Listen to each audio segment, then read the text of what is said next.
All right, let's dive into something pretty deep. We're going to explore the raw, lyrical philosophy of an artist named Carnage Wright. And look, this isn't just about his music or his poetry. Think of this as a journey, a roadmap for transformation, really. It's a story about facing yourself in the mirror and taking back your power, all told through his own incredibly powerful words. So our journey kicks off with this single, powerful thought.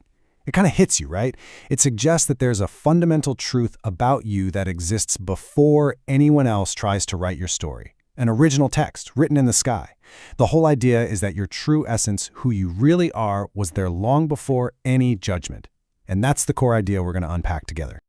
So where do we start? Well, we start in a place that sounds like destruction, but is actually the foundation for everything. Stillness in the shatter. This is the first stage, and it's all about that painful but absolutely necessary confrontation with the mirror. Not to see the reflection everyone else sees, but to find out what's left when that reflection shatters into a million pieces. So the very first step in this whole philosophy, you've got to turn down the volume on the outside world.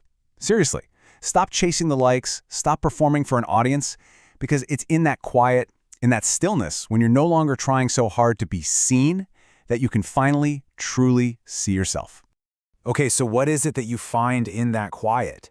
You find this thing called the witness. Think of it like this. It's the pulse that's still beating even after everything else flatlines. It's the you that existed before anyone ever called you a name, before you ever blamed yourself for anything, and way before society handed you a script and told you to read your lines. It's that indestructible core of who you are. And this right here, this is the first major power move in the whole journey, reframing. It's all about taking the labels that the world slaps on you and redefining them completely on your own terms. So where they saw a sinner, you see a seed that's just waiting to grow. Where they saw you as lost, you realize you're actually finding the way. And where they saw you as broken, you recognize the witness, that core self we were just talking about. You see the truth. Okay, so after you find that stillness, after you've found the witness, you begin what's called the forensic descent. Now, this isn't some passive fall into darkness. No way. This is an active, intentional, deep dive investigation into your own mind. It's a journey downward to face the programming and the patterns that have been running your life on autopilot. You know, we're always told, chase the light, avoid the darkness at all costs, right? But this philosophy flips that on its head. It argues that real enlightenment, real illumination happens when you find the courage to turn around and walk straight into the parts of yourself that you've been taught to be afraid of. You're actually searching for a totally different kind of light. So what do you find down there? Is it some big scary monster? Not exactly. It's almost more mundane. And in a way, that's even tougher to deal with. You find these learned behaviors, right? An addiction to doubting yourself. That secret little romance you have with the idea of being rescued. And all these echoes of programs and beliefs you never even signed up for, but you've been living by them anyway. It's like you're finally auditing your own internal operating system.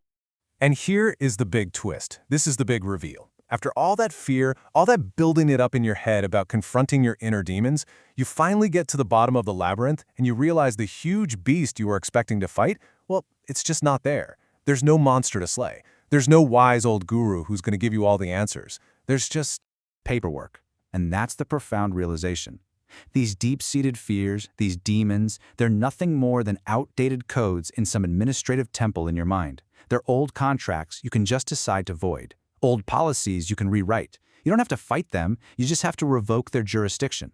You realize you've been the one in charge of the whole office all along. So, once that internal audit is done and you've sorted through the paperwork, we hit a massive turning point in this journey. This is the moment where all that pain gets transformed into pure power. You start to realize you aren't being destroyed, you are being cultivated.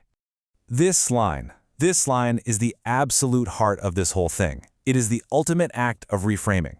Everything that felt like an attempt to extinguish you, to bury you under all the dirt of trauma and judgment, you realized it was actually the very thing you needed to grow. The burial was a planting all along. Think about how that works. It starts with someone hurting you, with pain. They threw the dirt. But then your perspective completely shifts. You realize their intention doesn't matter nearly as much as the outcome.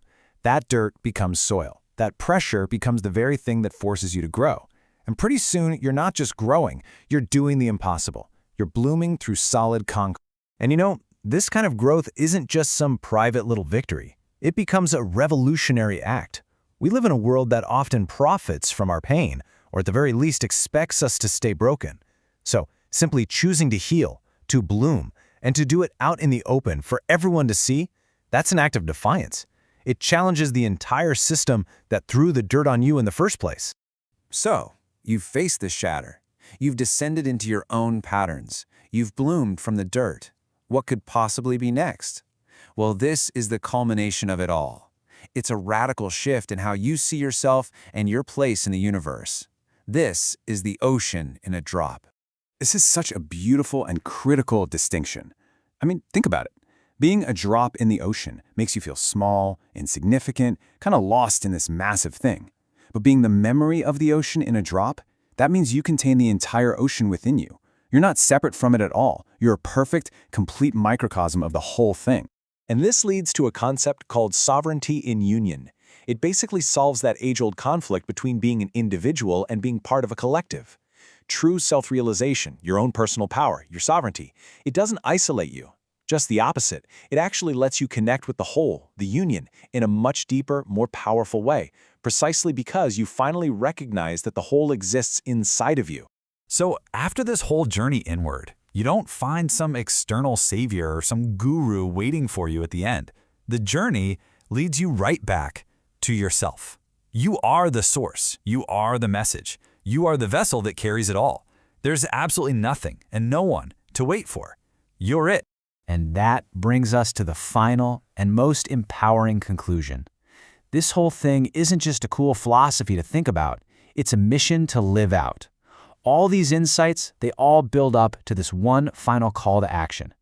It's about turning you from just a reader of your life story into its author. So the philosophy leaves you with this poetic challenge, posed directly to you.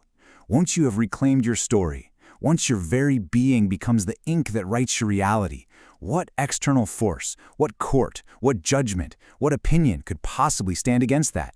Your lived truth becomes undeniable. And this is the final climactic realization of the entire journey. If you feel stuck, if you feel like you're just waiting for the next chapter of your life to start, this is your reminder. The story isn't just happening to you. You have the power to write it. You've had it this whole time. You just forgot you were holding the pen. So, what do you do with that pen once you remember you have it? You don't just write to get by. You write to remind yourself, and maybe to remind everyone else, of this fundamental power that we all have. It's a simple, profound instruction to end on. Go write.